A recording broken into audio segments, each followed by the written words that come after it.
প্রিয় দর্শক বন্ধুরা, আজব চ্যানেলের গজব কাহিনী অনুষ্ঠানে আপনাদের সকলকে স্বাগত। আমি ভেটকু দান্ডভার। আশা করি সকলে খুব খুব ভালো আছেন। আজ আমরা এমন একটা বিষয় নিয়ে আলোচনা করব যেটি প্রত্যেকটা মানুষের একটি স্বাভাবিক শারীরবৃত্তীয় প্রক্রিয়া, প্রায় সকলেই দেয়, অথচ এই বিষয়ে কথা বলতে বা আলোচনা করতে গেলে কেউ স্বীকার করে না। সকলে লজ্জা পায়, নাকে রুমাল চাপা দেয়। আপনারা ভাবছেন কি এমন কথা যেটা শুনে মানুষ লজ্জা পায় বা নাক চাপা দেয়? হ্যাঁ বন্ধুরা, মনে মনে ঠিকই ধরেছেন। বিষয়টি হলো পাদ। পাদ কিন্তু সবাই দেয়, কিন্তু কেউ স্বীকার করে না। পাদের ব্যাপারে কেউ কোনো কথা বলে না, সবাই চেপে যায় এবং মুখ চেপে হাসে। আজ আমাদের মধ্যে উপস্থিত হয়েছেন দুই পাদ বিশেষজ্ঞ। আমার ডান পাশে আছেন বিশিষ্ট পাদ্যজীবী মিস্টার দিগম্বর পগরু, যিনি পাদ দিয়ে বিভিন্ন খেতাব অর্জন করেছেন, তাই তিনি আমাদের কাছে পাদম্বর নামে খ্যাত। আমাদের সকলের প্রিয় পাদম্বর দা। আর আমার বাম দিকে আছেন বিশিষ্ট পাদরত্ন মিস্টার গেদুলাল ভান্ডিয়াল। অতিরিক্ত পাদ দেওয়ার জন্য তিনি সকলের কাছে পেদুদা নামে খ্যাত। এই পেদুদা তার পাদের জাদু দেখিয়ে বিভিন্ন দেশ থেকে বিভিন্ন সময় বিভিন্ন পুরস্কার অর্জন করেছেন। এই দুজনকেই আমাদের পাদালোচনা অনুষ্ঠানে স্বাগত। এরই মধ্যে পেদুদা একটা পাদ দিয়ে আমাদের অনুষ্ঠানের শুভ সূচনা করলেন। কই না তো, আমি পাদ দিইনি, ওই পাদম্বরদা পাদটা মারলো। না না, আমি কোনো পাদ চাপ দেই নাই, ওই পেদুই পাদটা মারলো। শোনো পাদম্বরদা, আমি বাড়ি থেকে আজ পায়খানা করে এসেছি, আমি দিইনি, তুমি দিয়েছো পাদটা। শোন পেদু, একদম মিথ্যা কথা কবি না। কালকে তোরে আমি বাজারে মূলে আর কষা কুমড়া কিনতে দেখছি, ওইয়া খাইয়াইছস আর তুই পাদ মারতে আসছ, সেইনে তুই পাদ দেছস। শান্ত হন পাদম্বরদা, আপনিও শান্ত হন পেদুদা। দর্শক বন্ধুরা, বুঝতেই পারছেন আপনারা যে আজকের আমাদের এই অনুষ্ঠানটা কতটা পাদ্যময় হতে চলেছে। প্রথমেই আসি পেদুদার কাছে। আচ্ছা পেদুদা, এই পাদ কি একটা সত্যি লজ্জাজনক ব্যাপার? দেখুন, পাদ কিন্তু ছেলে মেয়ে জোয়ান বৃদ্ধ ধনী গরিব নির্বিশেষে প্রায় সকলেই দেয়। কেউ জোরে দেয়, কেউ আস্তে দেয়, কিন্তু কেউ স্বীকার করতে চায় না। এই ব্যাপারে জিজ্ঞাসা করলেই সবাই মুখ চেপে হাসে বা তর্ক করে।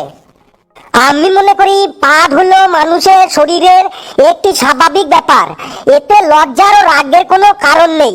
কিন্তু সবার সামনে যখন কেউ শব্দ করে পাদ দেয় এবং চিহ্নিত হয়ে যায় যে কে পাদটা দিল, তখন তিনি হালকা লজ্জাবোধ করেন। কিন্তু যখন কেউ শব্দবিহীন আস্তে করে ঝাঁঝালো গন্ধযুক্ত পাদ দেয়, তখন আশেপাশের মানুষ পাদ দাতাকে চিহ্নিত করতে না পারার জন্য পাদ দাতার তেমন কোনো লজ্জায় পড়তে হয় না। ধন্যবাদ পেদুদা। এবার আমি পাদম্বরদার কাছে আসছি। আচ্ছা পাদম্বরদা, আপনি তো পেদে পেদে বহু খেতাব জিতেছেন, তো আপনার মতে পাদ কত প্রকার এবং সেগুলি কেমন, যদি একটু বিস্তারিত বলেন। প্রথমেই বলি, পাদে পাদান্তি, পাদে শান্তি, পাদ নাই যার পোড়া কপাল তার। দেখো, পাদের আলোচনা করতে গেলে প্রথমেই জানতে হবে যে পাদ কাকে বলে।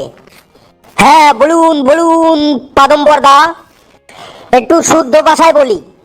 যে বায়ু আমাদের পায়ুদার হইতে নির্গত হইয়া মানব কুলের নাসিকা রন্ধ্র ব্যাকুল ও উদ্গ্রীব করিয়া পাদ দাতা ও পারিপার্শ্বিক লোকজনকে এক অস্বস্তিকর পরিস্থিতির মধ্যে ঠেলিয়া দেয়, তাহাকেই পাদ বলে।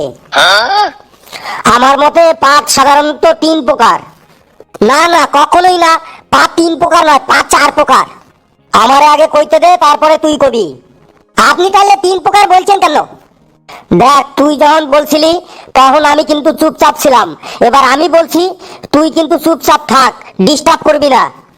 আগে বলুন পাদ 4 প্রকার, তারপরে চুপ হবো। আস্তে আস্তে পেদুদা, আপনাকেও বলার সময় দেব, তখন বলবেন। বেশ পাদম্বরদা, আপনি বলুন। দেখেন, আমার মতে পাদ সাধারণত তিন প্রকার: ভ্রমপাদ, ঠাসপাদ আর ঠুসপাদ। আর ফুসপাদের কথা বললেন না তো, ওই ফুসপাদের কথা কে বলবে? দেখেন, ওই পেদু যদি কথায় কথায় আমার এমন ডিস্টার্ব করতে থাকে, তাইলে কিন্তু আমি এই অনুষ্ঠান ছাইরে চলে যাব। আহা পেদুদা, এরপরই তো আপনাকে সময় দেওয়া হবে, তখন আপনি যা বলার বলবেন। এখন পাদম্বরদাকে বলতে দিন। বলুন পাদম্বরদা, যা বলছিলেন। পাদ সাধারণত তিন প্রকার: ভ্রমপাদ, ঠাসপাদ ও ঠুসপাদ। প্রথমেই আসি ভ্রমপাদে। যে বায়ু বায়ুদ্বার হইতে ভ্রম ভ্রম শব্দে নির্গত হইয়া মানবকুলের কর্ণকুহুর সচকিত করিয়া তোলে, তাহাকে ভ্রমপাদ বলে। আচ্ছা পাদম্বরদা, এই পাদে কি দুর্গন্ধ থাকে?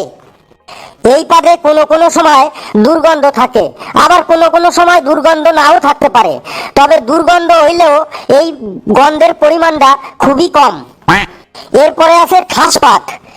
যে বায়ু বায়ুদ্বার হইতে ঠাস ঠাস শব্দে নির্গত হইয়া মানব সমাজকে চমকাইয়া তোলে, তাহাকেই ঠাসপাদ বলে।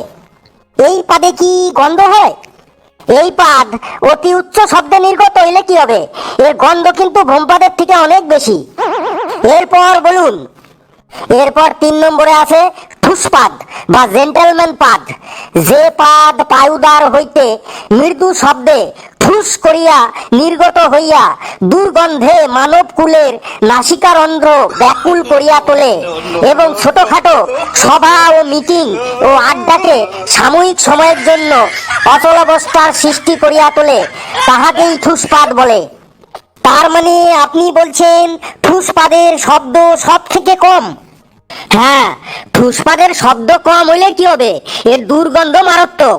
এই পাদের দুর্গন্ধ সম্পর্কে মানবকুলের কারো অভিজ্ঞতা কারো থেকে কম না। এই পাদের দুর্গন্ধের বিস্তারিত বিবরণ যত কম বলা যায় ততই ভালো। এবার পেদুদার কাছে আসছি। আচ্ছা পেদুদা, ওই ফুসপাদটা কি? ওর সম্পর্কে যদি একটু বিস্তারিত বলেন। কেউ যদি অনেকক্ষণ ধরে পায়খানা চেপে রাখে, তখন পেটের মধ্যে যে গ্যাস উৎপন্ন হয়, সেই গ্যাস যখন পায়ুদ্বার দিয়ে খুব ধীর গতিতে নিঃশব্দভাবে বাইরে ফুস করে বেরিয়ে আসে, তখনই তাকে ফুসপাদ বলে। এই ফুসপাদের গন্ধটা কেমন পেদুদা? এই ফুসপাদের গন্ধটাই সব থেকে মারাত্মক। এর গন্ধ এতটাই তীব্র যে আশেপাশে যারা থাকেন তাদের প্রায় দম বন্ধ হয়ে আসে ও অনেক সময় অনেকে বমিও করে দেয়। এর নাম ফুসপাদ হলো কেন? বেশিরভাগ ক্ষেত্রে দেখা গেছে এই পাদের সাথে ফুস করিয়ে একটা হালকা আওয়াজ বের হয়ে আসে, তাই এর নাম ফুসপাদ। শুনলে অবাক হয়ে যাবেন, এই ফুসপাদ কিন্তু অনেক ক্ষেত্রে উপকারেও লাগে। তাই নাকি? কেমন উপকারে লাগে শুনি। ধরুন আপনি যাত্রা দেখতে গিয়েছেন, চটের উপর বসেছেন, সেখানে খুব ভিড়, খুব চাপাচাপি হচ্ছে, ব্যাস ওখানে একটা ফুসপাদ মেরে দিন, তাহলেই হলো। দেখবেন আর দেখতে হবে না, আপনার আশেপাশে থেকে অনেকেই সরে গেছে। এতক্ষণ আপনি বসার জায়গা পাচ্ছিলেন না, এবার শোয়ার জায়গা পেয়ে যাবেন। এরপর ধরুন আপনি বাসে করে কোথাও দেখছেন, বাসে খুব ভিড় হয়েছে, দাঁড়ানোর জায়গা নেই, ব্যাস ওইখানে একটা ফুসপাদ মেরে দিন, দাঁড়ানো কেন, আপনি বসার জায়গাটাও পেয়ে যাবেন। বাহ বাহ বাহ, খুব ইন্টারেস্টিং তো। এবার পাদম্বরদাকে একটা বলছি। ধরুন কারো পাদ এসেছে, আর সে আওয়াজ হবে বলে লজ্জায় পাদটা দিতে পারছে না, তখন সে কি করবে যদি একটু বলেন? এইটা খুবই সহজ ব্যাপার। যে কারো পাদ আইছে কিন্তু শব্দ হবে বুঝলা, আশেপাশে লোকজন আছে, তার মধ্যে শব্দ হইলে সে একটা লজ্জায় পড়বে, তার জন্য যে পাদটা সে দিতে পারতেছে না, এই রকম পরিস্থিতিতে যদি কেউ পড়ে, তখন পাদের সাথে সাথে যে পাদ দাতা অর্থাৎ যিনি পাদ দেবেন তারে মুখে জোরে জোরে কাশি দিতে হবে, যাতে ওই পাদের শব্দ, ওই কাশির শব্দ পাদের শব্দ থেকে যেন বেশি হয়। তাইলে ওই পাদের শব্দটা ওই কাশির শব্দ দ্বারা ঢাকা পড়ে যাবে, তাইলে আর পাদের শব্দটা কেউ শুনতে পারবে না। তাই জোরে জোরে কাশতে হবে যাতে ওই পাদের শব্দটা শোনা না যায়, তাইলেই ওই পাদের শব্দটা ঢাকা পড়ে যাবে। এইখানে আমার একটা কথা বলার আছে।